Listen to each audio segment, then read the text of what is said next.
Assalamualaikum warahmatullahi wabarakatuh. Kembali lagi kita ke channel Hijrah.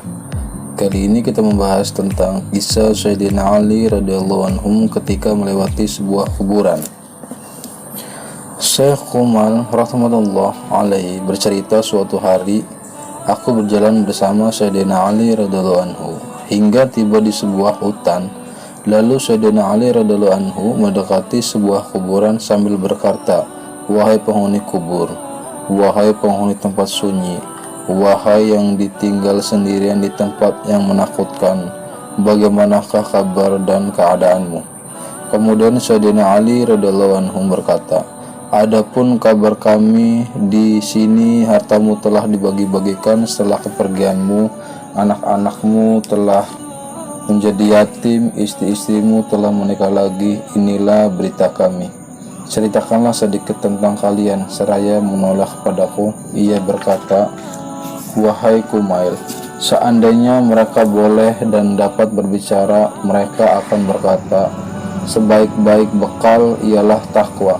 Setelah berkata demikian, ia menangis. "Wahai Kumail, kubur adalah tempat menyimpan amal, dan kita akan mengetahui ketika mati dari kitab Muntahab. Amal baik atau buruk seorang akan tersimpan di dalam kubur bagaikan tersimpan di dalam kotak. Banyak hadis yang menjelaskan bahwa amal baik akan datang berupa seorang yang tampan. Ia akan menjadi sahabat dan penghibur si mayit.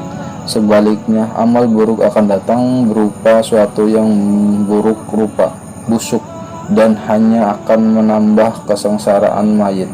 Sebuah hadis menyebutkan 3 hal yang mengiringi manusia sampai ke kuburannya, yaitu hartanya sebagaimana kebiasaan Arab jahiliyah, keluarganya, dan amal perbuatannya. 2 hal yaitu harta dan keluarganya akan kembali setelah penguburan, yang tinggal bersamanya hanyalah amal perbuatannya. Suatu ketika baginda Nabi SAW bertanya kepada para sahabatnya, "Tahukah kalian bagaimana perumpamaan kalian dengan anak saudara kalian, harta kalian, dan amal perbuatan kalian?" Atas keinginan para sahabat, baginda Nabi SAW bersabda, "Perumpamaannya bagaikan seorang yang memiliki 3 saudara.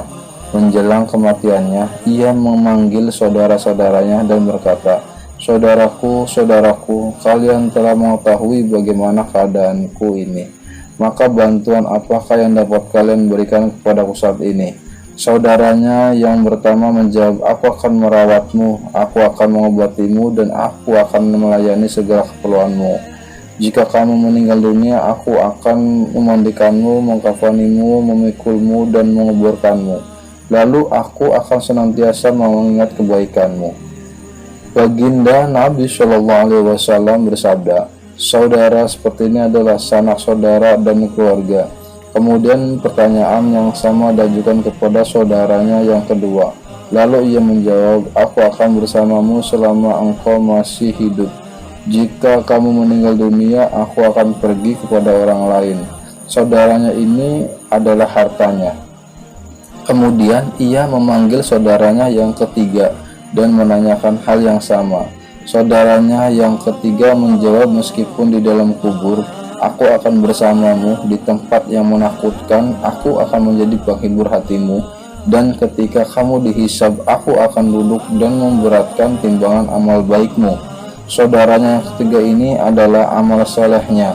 Baginda Nabi SAW bersabda, "Kini sebutlah manakah saudara yang memberi manfaat?" Para sahabat radhiyallahu anhum menjawab, "Ya Rasulullah, jelas saudara yang terakhir inilah yang bermanfaat. Yang pertama dan kedua tidak bermanfaat lagi." Dari kitab Muntahab Kanz. Terima kasih. Assalamualaikum warahmatullahi wabarakatuh.